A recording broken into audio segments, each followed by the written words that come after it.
نسرين، وده بودكاست لوجيك بالعربي، ودي حلقة ضغط المجتمع. خليني أسألك سؤال بسيط: كم مرة عملت حاجة مش مقتنع بيها بس عشان الناس كلها كده؟ كم مرة سكت صوتك عشان صوت المجتمع كان أعلى؟ ضغط المجتمع مش دايما صريح، أحيانا بيجي في نظرة، في تعليق عابر، في جملة بنسمعها من غير ما نفكر، زي انت لسه موصلتش، مفروض تكون عملت كده، الناس كلها عملت كده. الحلقة دي عن الضغط اللي مش بنشوفه بس بنعيشه كل يوم. يعني ايه ضغط مجتمع؟ ضغط المجتمع هو انك تحس ان في قالب جاهز لازم تمشي عليه، حتى لو القالب ده مش شبهك. الدراسة في وقت معين، الشغل بشكل معين، حتى الجواز في سن معين، النجاح بصورة واحدة بس. زي قصة البطريق المنتشرة إنه قرر يبعد عن كل اللي حواليه بسبب شعوره بعدم الانتماء، وكان مصيره الهلاك. ده المجتمع بيحاول يوصلهولك، إن أي اختلاف بسيط منك هيكون مصيرك الهلاك.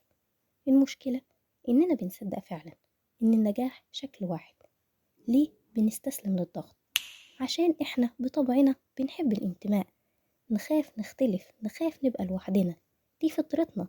انت لو ركزت ان كلمة انسان جاية من الانس، يعني الألفة، عشان كده الانسان بطبعه بيأنس بغيره.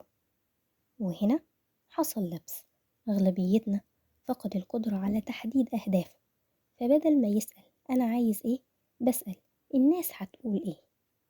طيب وهل للضغط اشكال؟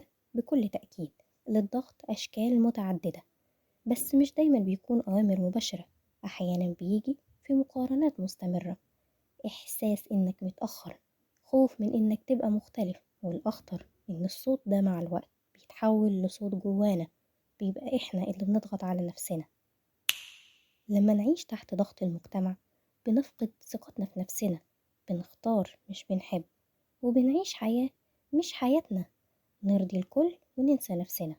زي مثلا ببساطة موضوع الثانوية العامة، أتذكر إن إحنا المدرسين كانوا دايما بيحطوا في دماغنا أنت لازم تكون دكتور، لازم كليات طبية.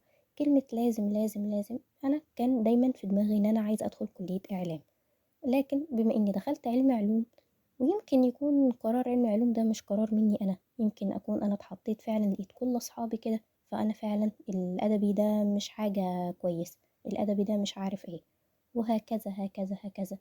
النتيجة إيه؟ النتيجة إن أنا حسيت إن الوقت عدى، وإن أنا كان يمكن لو دخلت حاجة كنت أنا ذات نفسي عايزاها، كان هو الموضوع كان هيبقى أحسن بالنسبة لي. طب نعمل إيه؟ مش مطلوب منك تعاند المجتمع ولا تعيش ضده، برضو ما تبقاش خالف طرف، ولكن مطلوب منك إنك تسمع نفسك، اسألها هل القرار ده فعلا قراري أنا؟ افتكر دايما إن اختلافك مش عيب، دي ميزة، وافتكر إن كلنا مختلفين، ويمكن أصعب حاجة في الحياة إنك تختار نفسك في عالم بيحب النسخ المتشابهة. بس صدقني، الراحة مش في رضا الناس، الراحة إنك ترضي ربنا أولا وآخرا، وصدقني كل ميسر لما خلق له. فهدا كده، ما تاخدش المواضيع بحساسية.